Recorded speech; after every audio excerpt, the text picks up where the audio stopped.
بسم اللہ الرحمن الرحیم۔ آپ کا بہت بہت شکریہ اور کوئٹہ پریس کلب کا بھی کہ مجھے یہ موقع دیا۔ یہ میری بھی اور ہماری تحریک کی بھی بڑی عزت افزائی ہے۔ آج ہم ایک اہم شہر میں بیٹھے ہیں اور پاکستان جو کہ مختلف اکائیوں اور مختلف ذیلی قومیتوں کا ایک گلدستہ ہے، اور اس حوالے سے سب کی رائے، سب کی زبان، سب کی ثقافت، سب کی اہمیت ہے۔ ہم شروع سے کہتے رہے ہیں کہ جب تک پاکستان میں تمام پاکستانیوں کو، چاہے وہ پاکستان کے کسی علاقے میں رہتے ہوں، کوئی زبان بولتے ہوں، کسی بھی کلچر سے تعلق رکھتے ہوں، ان کے سیاسی نظریے، ان کے مذہبی عقیدے، ان کے مسلک اور فرقے کچھ بھی ہوں، جب تک پاکستان کے ایک ایک پاکستانی کو برابر کا وفادار اور برابر کا حقدار نہیں سمجھا جائے گا، پاکستان اپنی منزل پہ پہنچ نہیں پائے گا۔ معزز صحافی حضرات، ایم کیو ایم ایک ایسا سیاسی فنومنا ہے جس کے حوالے سے بڑے لوگوں کو تحفظات بھی رہے، ابہام بھی رہا، دلچسپی بھی رہی۔ آپ سب کے علم میں ہے کہ سن 1970-71 کا سانحہ، جس میں پاکستان اپنے بڑے بھائی سے، مشرقی پاکستان سے، جس کا کہ اس پاکستان بنانے میں بڑا کلیدی کردار رہا ہے، پاکستان مسلم لیگ جس نے کہ پاکستان بنانے کا پوری تحریک چلائی تھی، وہ ڈھاکہ میں ہی بنی تھی، ڈھاکہ میں ہی قائم ہوئی تھی۔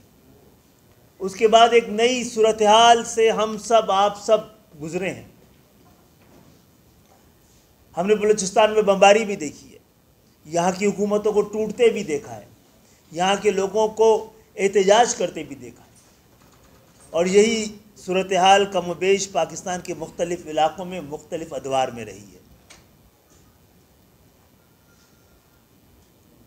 میں اس نسل کا نمائندہ ہوں جس نے پاکستان میں آنکھ کھولی تھی، اور جب ہم تعلیمی اداروں میں تھے، بلکہ اسکولوں میں ہی تھے، تو پورے پاکستان کو چھوڑ کر، پورے پاکستان میں ہی کوٹا لگا ہوا ہے، وفاقی کوٹا ہے، لیکن بھٹو صاحب نے بلوچستان کے غریبوں، بلوچستان کے مزدوروں، بلوچستان کے دیہاتوں میں رہنے والے کسانوں، یا خیبر پختونخوا میں یا پنجاب میں، ان کو سہولت دینے کے بجائے صرف یہ طے کیا کہ سندھ کے دیہی علاقوں اور سندھ کے کسانوں کو یہی نام دیا تھا کے لیے خصوصی کوٹا رکھا جائے جو صرف سندھ کے لیے ہو، یعنی سندھ میں شہری علاقے الگ اور دیہی علاقے الگ۔ تو اس کے بعد وہاں پر تعلیم کے دروازے جب ہم پہ بند ہوئے ہیں تو بے چینی کی لہروں نے جنم لینا شروع کیا تھا، اور پھر ان نوجوانوں نے جنہوں نے اس تعلیمی دروازوں پر اور قابلیت پر، جب اس پہ دروازے بند ہوئے ہیں، رکاوٹیں کھڑی کی گئی ہیں، تو انہوں نے ایک طلبہ تنظیم بنائی تھی۔ آج بہت سارے لوگ یہ کہتے ہیں اور ہمیں بتاتے ہیں کہ جب ایم کیو ایم نہیں تھی، اس کا قیام نہیں تھا، تو کراچی جنت کا نمونہ تھا۔ کراچی میں امن تھا، خوشحالی تھی، بھائی چارہ تھا، اور اس کے بعد ایم کیو ایم آ گیا اور اس نے لسانی سیاست کی، اس نے تشدد کی سیاست کی، تشدد کا سہارا لیا، قوموں کو آپس میں لڑوایا۔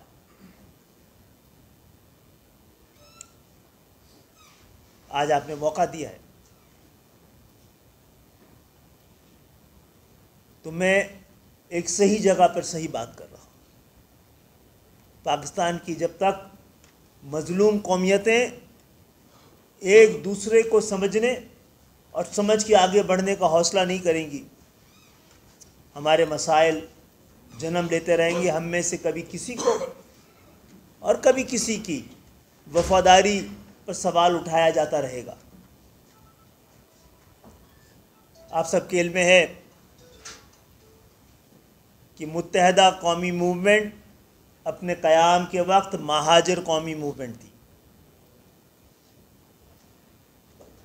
اور اس کا دائرہ کار سندھ کے شہری علاقے تھے۔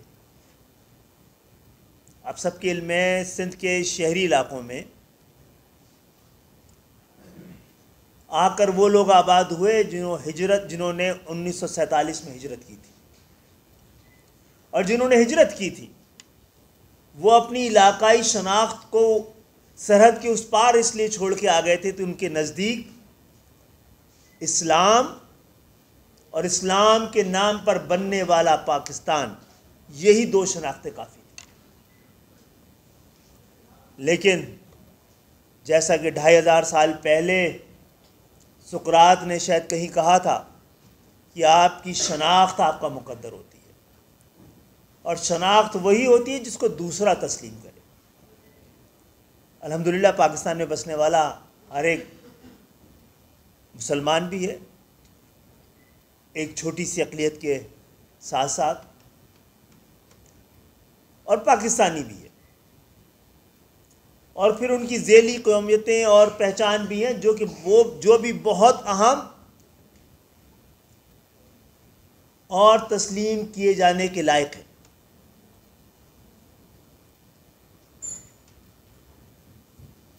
تو جب ایم کیو ایم بنی ہے تو کراچی کی تمام اخبارات کے اندرونی صفحات پر 4 لائن کی اور 1 سطر کی، 1 کالم کی خبر صرف لگی تھی کہ ایم کیو ایم کی بنیاد رکھ دی گئی، اور جنہوں نے رکھی تھی ان کا تعلق تو نہ تو کسی سیاسی خانوادے سے تھا، نہ کہیں کہ وہ سجادہ نشین تھے، نہ جاگیردار تھے، نہ انڈسٹریلسٹ تھے۔ ٹیوشن پڑھا کر اپنی تعلیم مکمل کرنے والے نوجوانوں پہ مشتمل یہ پوری تحریک تھی۔ ایم کیو ایم کی لیڈرشپ وہ تھی جس کو محلے والے بھی نہیں پہچانتے تھے، نہ ان سے نہ ان کے والدین کے نام سے، عام سے پاکستانی تھے، عام سے پاکستانی جن کے لیے پاکستان بنا ہے، عام سے پاکستانی جن کے لیے پاکستان کے ایوانوں کو قانون سازی کرنی۔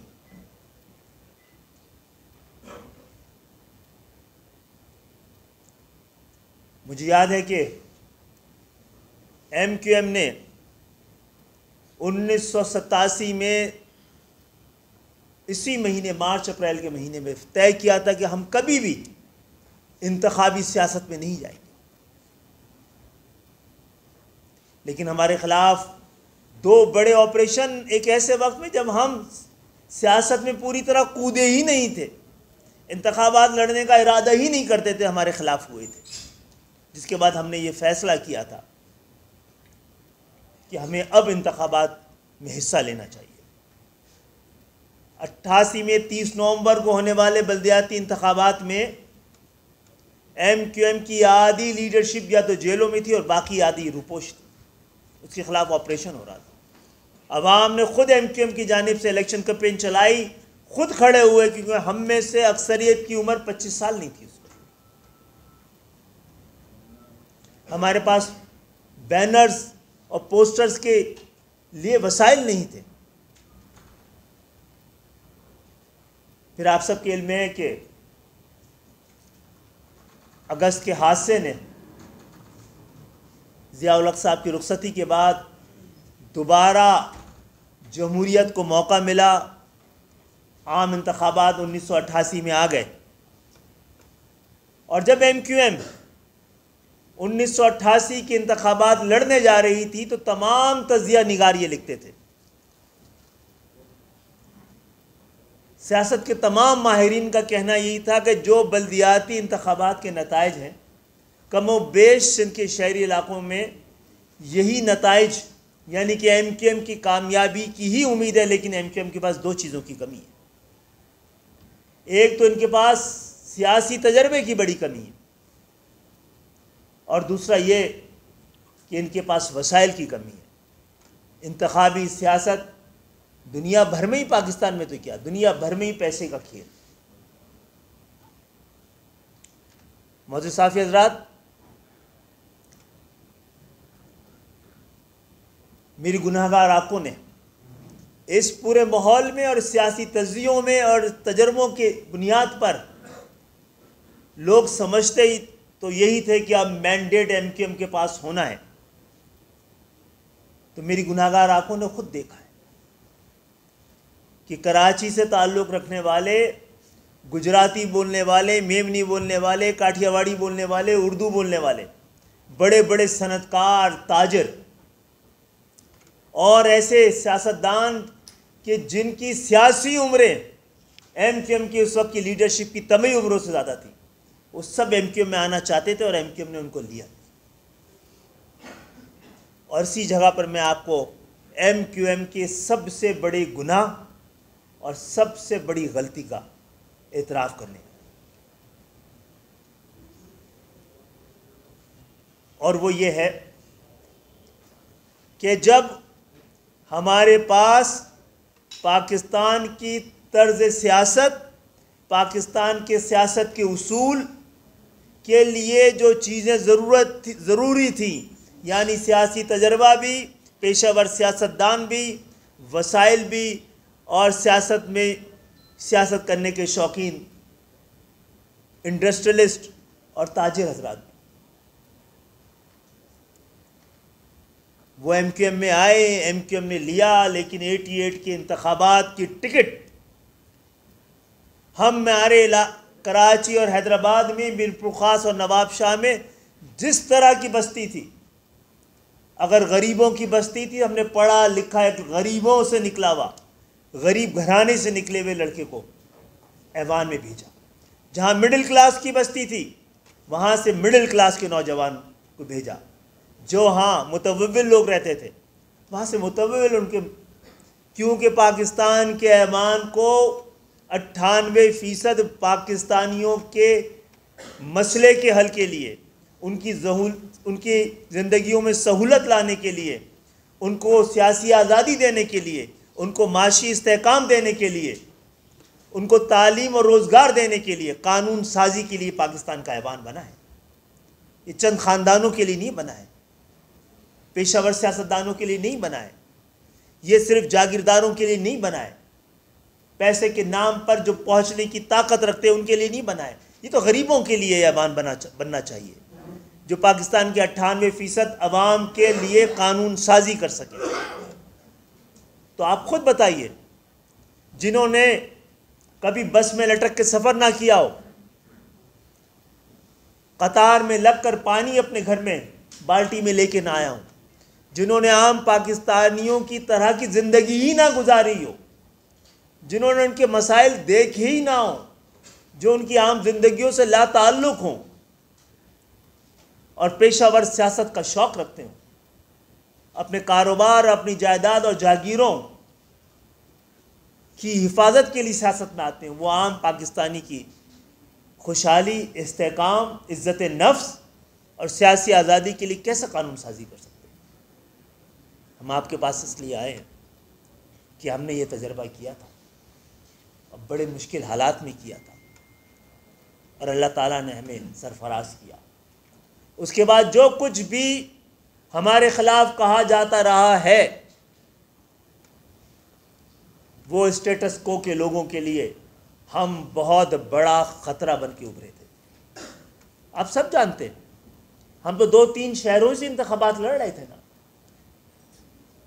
تو پاکستان کا جو اقتدار مافیا تھا، اس کو ہم سے کیا خوف ہو گیا تھا؟ آپ سب کے علم میں ہمارے ٹارچر سیل نکالے گئے، جنا پور کے نقشے نکلے، پھر بعد میں بتایا نا کہ جھوٹ تھا، ایسا کچھ نہیں تھا۔ معاملہ یہ ہے کہ کراچی اور سندھ کے شہری علاقوں میں جہاں ایم کیو ایم رہتی ہے، بستی ہے، سانس لیتی ہے، گھومتی اور پھرتی ہے، وہاں پر ایم کیو ایم سے پہلے اگر اسی طرح جیسے کہ پورٹرے کیا جاتا ہے کہ دودھ اور شہد کی نہریں بہتی تھیں اور انصاف اور امن تو ایسا تھا کہ شیر اور بکری ایک گھاٹ پہ پانی پیتے تھے، اگر ایسے ہی حالات تھے تو یہ کمبخت ایم کیو ایم آ کیسے گئی؟ لوگوں نے، کون لوگ تھے اس سے پہلے سندھ کے شہری علاقوں کو ریپرزینٹ کرنے کے لیے؟ پاکستان کی بنانے والی مسلم لیگ، اور مسلم لیگ بھی الحمدللہ ہر برانڈ کی مسلم لیگ، الف سے لے کے یہ تک ہر طرح کی مسلم لیگ موجود تھی۔ اگر اسلام کے نام پہ کوئی ووٹ دینا چاہتا ہے تو جماعت اسلامی سے لے کر ہر فقہ، ہر نظریے، ہر ٹوپی، ہر مسلک کی کوئی نہ کوئی ووٹر کی تسکین قلب کے لیے ہر طرح کا سامان، سیاسی سامان موجود تھا۔ کسی کو لیفٹ کی سیاست کرنی ہے تو اس کے لیے بھی لیڈران موجود تھے۔ غریبوں کے نعرے، روٹی کپڑے کے مکان کے نعرے کے ساتھ بھٹو صاحب بھی موجود تھے۔ اتنے بڑے بڑے عظیم الشان نعروں اور قیادتوں کے ہوتے ہوئے کراچی کے پڑھے لکھے لوگ کیا پاگل ہو گئے تھے کہ انہوں نے ایم کیو ایم کو، ان نوجوانوں کو جو گلیوں اور محلوں میں رہتے تھے، جن کو کوئی پہچانتا نہیں تھا، ان کو قطار لگا لگا کر نہ صرف ووٹ دیا بلکہ ان کی پوری انتخابی کمپین چلائی۔ میں خود کو ایک سیاسی معجزہ سمجھتا ہوں کہ میں 4 دفعہ قومی اسمبلی کا ممبر بنا ہوں، میں نے 10 روپے خرچ نہیں کیے اپنے الیکشن میں۔ آپ کے ذریعے بلوچستان کے نوجوانوں کو، کسانوں کو، طالب علموں کو یہ میسج دینا چاہتا ہوں۔ آپ کو آج دعوت شمولیت نہیں ہے، اپنے نظریے، اپنے خیال کی شراکت کے لیے آپ کے پاس آئے کہ مل کے بیٹھ کے طے کریں۔ آج میں اس ریاست کے چوتھے ایک بڑے اہم ترین ستون کے سامنے بات کر رہا ہوں، جو خود مڈل کلاس سے تعلق رکھتے ہیں، زیادہ تر مڈل کلاس سے تعلق رکھتے ہیں، کہ یہ کیا جا سکتا تھا، یہ کیا جانا ہے۔ ہم نے کسی نہ قومیت کے خلاف رہے ہیں، نہ برسر پیکار رہے ہیں۔ جس وقت جن حالات کو ایم کیو ایم کی،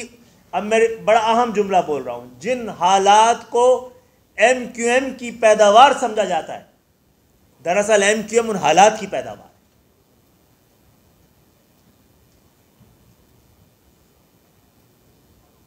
ہم پہ جو افتادہ پڑتی رہی ہے، جتنے ہمارے خلاف آپریشن ہوتے رہے ہیں، ہمارا بیانیہ اگر مضبوط نہ ہوتا، ہمارا نیریٹو مضبوط نہ ہوتا، ہمارا نظریہ مضبوط نہ ہوتا تو آج ہم ختم ہو چکے ہوتے۔ ہماری ٹاپ لیڈرشپ میں تو بہت سارے لوگ مار دیے گئے، نہیں رہے، جلا وطن ہو گئے۔ لیکن ایم کیو ایم بظاہر نظر آتی ہے کمزور ہے، لیکن اپنے بیانیے کے لحاظ سے ابھی بھی ہم آپ سے یہ شیورٹی دینے آئے ہیں کہ middle class, lower middle class اور غریبوں کی پالیٹکس کا جو مشکل راستہ ہم نے اختیار کیا تھا، اس راستے کو ہم نہیں چھوڑیں گے۔ ہم آج بھی، ہم میں سے کوئی پیشہ ور سیاستدان نہیں ہے۔ ہم میں سے اکثر لوگ جنہوں نے یہ ایم کیو ایم بنائی تھی ڈاکٹرز تھے یا انجینئرز تھے یا فارمیسسٹ تھے۔ میں خود ڈاکٹر۔ تعلیم کے بعد ہمارے سامنے ایک زیادہ بہتر زندگی موجود تھی۔ ہم میں سے اکثر جو لوگ یہاں بیٹھے ہیں، ان کی آدھی زندگیاں جیلوں میں یا جلا وطنیوں میں گزری، اور جیلیں بھی عام جیلیں نہیں جس سے عام سیاسی ورکر کو ملتی ہیں۔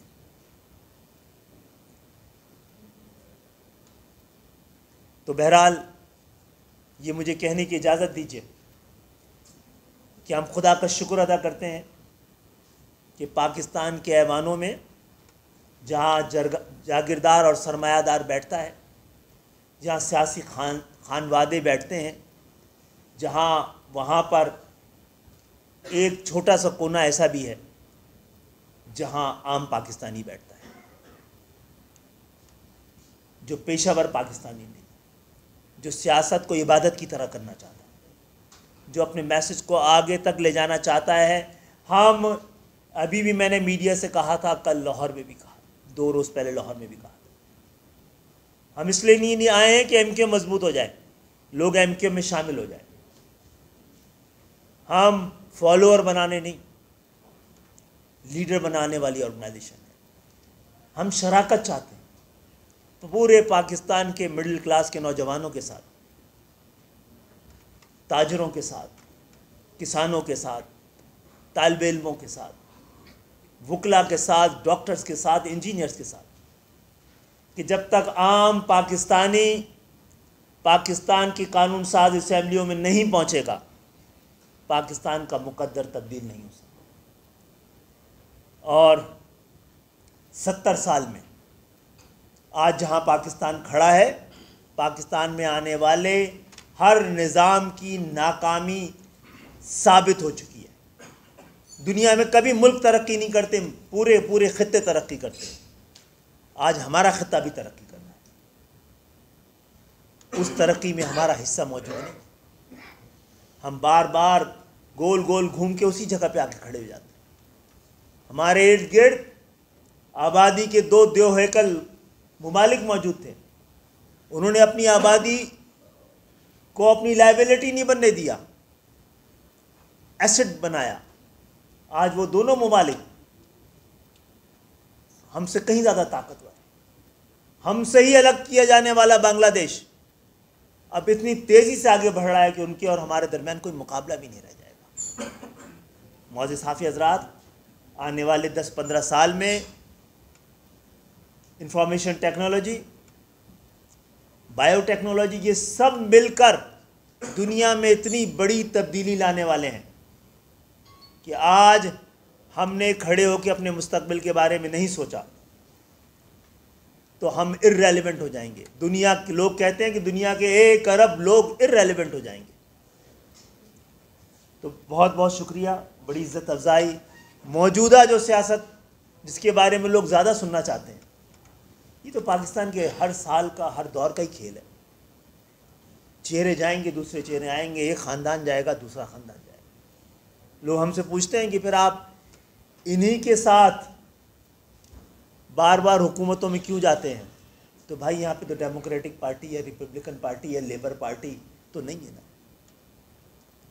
تو آئیے بلوچستان کا نوجوان کھڑا ہو کے اپنی ایک پارٹی بنائے،